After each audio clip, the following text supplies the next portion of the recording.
것이거든요. 또는 이제 너무 이제 큰 죄를 졌다. 이게 속죄절날에 이제 결례식을 할 때는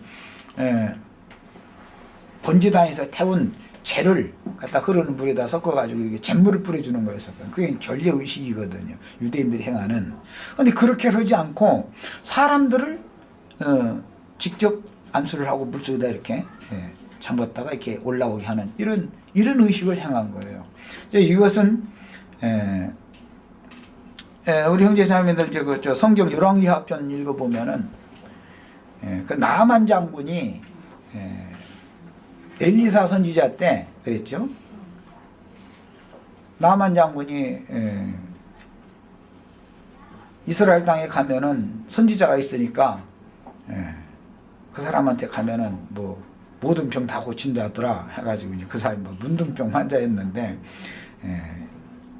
선지자한테 갔더니 문단 일어다보고 왔어? 그러면 저기 요단강에 가서 몸 7번 잠갔다 그러고선 돌아가 그랬다는 거거든요. 참 그거 읽어보면 재밌죠. 사람이 말이야 그 아수르라고 하는 강대국이 그때 당시에 이제 그 아수르의 어떤 세력권 안에 이제 그 이스라엘이 망조 들어가지고 이제 그 세력권 안에 있는데 가령 말하자면 미국의 그 국방부에서 파견한 한국군 사령관이 가령 이제 뭐 저 같은 사람한테 왔어요. 나 같은 사람한테 올 일도 없지만 가령 이제 상황이 그런 거잖아요. 그러는데 아니 쫓아나가서 이거 사령관님 오셨네요. 별 4개씩이나 달고 오셨느냐고 막 이러고 해줘야 되는데 문단 열어다보고 그 문둥병 걸린 놈 왔어? 저기 요단강에 가서 몸 7번 담고 그러고는 가라고 그래. 이래버렸다는 거거든요. 그러니까 이 사람이 기분이 굉장히 나빴던 것이지 이제 그 나만이라는 사람이 말이지. 그 아시리아의 그 대장수가 말이야 이러고 왔으면 환영을 해주고 이게 거창하게 뭐 환영식도 해주고 이러지는 않고 문도 열어다보지 않고 말이야. 우리나라가 아수르 땅에는 요단강보다 못한 훨씬 더 좋은 강이 얼마든지 많은데 내가 목욕 물속에 7번 잠갔다 일어날 것 같으면 까지는 뭐고 우리나라 땅에서 하면 안 되냐고 하면서 불만하고 그냥 가려고 그랬는데 그 종이 아니 뭐 기왕 병 고치러 왔더니 그거 한번 하라는데 한번 해보지 뭐그 7번 잠갔다 일어난다 해서 컨선해할 것 없지 않냐고 그냥 한번 해보자고 해보라고 그래가지고 이 말 마지못해서 이제 그 했다는 거거든요. 이제 그것이 이제 침례의 예표가 된 거죠. 율법에서는 문둥병을 고침받고 그 결례의식을 하려면 제물 갖다 바치고 어떤 의식을 거창하게 해야 되는 거거든요. 그런데 요한이 볼 때는 지금 헤롯 땅이든 가야바나 안나스나와 같은 이런 사두개파든 바리새파든 이제 그 열심당원이라고 해서 이제 그 아까 제가 이제 소개할 때 그 게릴라전 하는 이제 독립군들이죠 말하자면 무력으로 이제 로마와 이제 대항해서 하는 그 열심당이라고 하는 그런 당파도 있었는데 그런 모든 사람들을 그때 당시 유대인들을 볼 때 저주받아서 하나님의 신이 버리고 떠난 황량한 빈들판과 같은 독사만 울거리는 빈들판과 같은 그런 심령과 마음의 상태였다 이거 유대인들을 볼 때 이것은 문둥병 고치는 것보다도 더 어려운 중병에 다 걸린 거예요. 요한에게 계시된 말씀은 그렇다는 거죠 말하자면. 그래서 이제 그 요한이 그들에게 이제 정결의 예법을 행해줄 때 침례식으로 이제 한 거예요.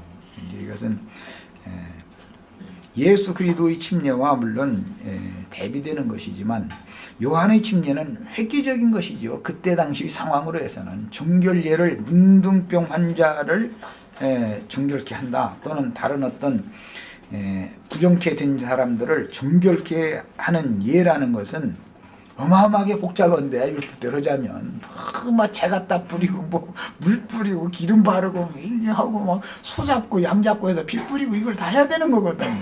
그런데 그렇게를 않고 사람을 회개시키고 나서 자기 입으로 자기 죄를 자복하면 그 사람을 요단강 물속에다가 담갔다가 꺼냈단 말이에요. 이렇게 이런 이제 그 의식을 행한 거죠. 그러니까 유대교의 행습에 비해서는 획기적으로 영적인 것을 지금 행하는 것이죠. 이렇게 해야 된다 하는 걸 이제 요한이 이제 본으로 이걸 보인 겁니다.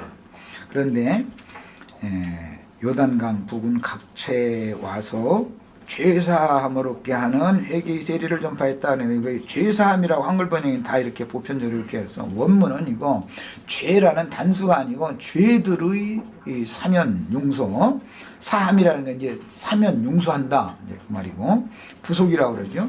죄들입니다 전체가. 이제 우리는 이런 말씀을 통해서 성경이 말하는 죄와 죄들이라고 하는 것을 정확하게 잘 구분할 줄을 아셔야 됩니다. 죄라고 하는 것은 마귀의 성품을 말하는 것이고 죄들이라고 하는 것은 마귀의 성품이 사람에게 연합되어져 있기 때문에 사람을 통해서 생각하고 말하고 행한 어떤 나타난 열매를 말하는 거예요. 그러니까 죄들은 사함을 받을 수가 있지만 죄는 사해주는 게 아니죠. 죄는 어떻게 한다 했어요? 심판한단 말이에요. 죄는 드러내고 심판한다. 이런 것을 잘 아셔야 돼요. 하나님은 죄를 미워하시고 죄를 끝까지 드러내서 죄를 심판해버리는 거예요. 하나님은 죄를 심판하시고 죄들은 용서를 해주는 거예요. 이게 이제 왜 그런지 아시겠죠? 죄는 마귀의 인격이다 이게요. 마귀의 성품이다 이거예요. 그러니까 죄는 심판해야 되는 거예요. 끝까지. 그러나 그 죄가 사람의 육체와 연합되어져 가지고 사람의 마음을 주장해서 사람의 마음속에 웅크리고 있다가 상황이 되면 죄의 열매를 나타내는데 그것이 죄들이란 말이야. 죄는 죄들의 압이고 사람의 욕심이라고 하는 것은 죄들의 애미지요. 뭔가 열매를 맺으려면 어쨌든 남편과 아내가 연합을 해야 뭐 새끼를 칠 거 아니겠어요. 이제 그것도 이제 남편과 아내가 연합하는 거니까. 죄와 사람의 욕심은 짝을 이룬다 이거예요. 그래가지고 나타난 열매는 죄들로 나타나는 거예요. 욕심이 죄는 마귀의 성품이다 말씀드렸고 욕심 잉태하면 그러니까 죄를 낳으려면 낳는 건 여자가 낳는 거죠. 그렇잖아요. 사람도 날 때는 남편과 아내가 이제 연합을 하면은 실제로 낳는 거는 잉태시키는 건 남편이 시키지만 실제로 낳는 건 아내가 낳잖아요. 그러니까 죄와 욕심이 연합을 하면 뭘 낳는 거예요? 죄들을 나누는 거예요. 이제 이것이 성경의 가르침이에요. 그러니까 이제 죄는 마귀의 성품이기 때문에 이것은 절대절명하게 하나님 미워하시고 죄를 끝까지 심판하는 거예요. 죄라는 것은.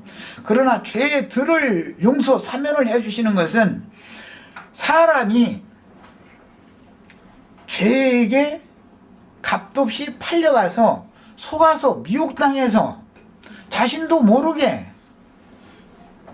사람이 사람 속에 있는 심령의 양심이라는 것이 생명의 근원인데 양심이 죽어서 생명력을 잃다 보니까 양심으로 자신의 육적 마음에 있는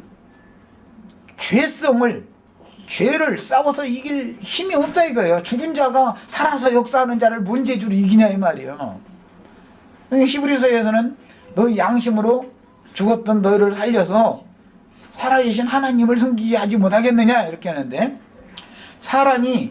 모든 사람이 다 죽은 자다 성경이 말하는 것은 무엇을 말하는 거예요?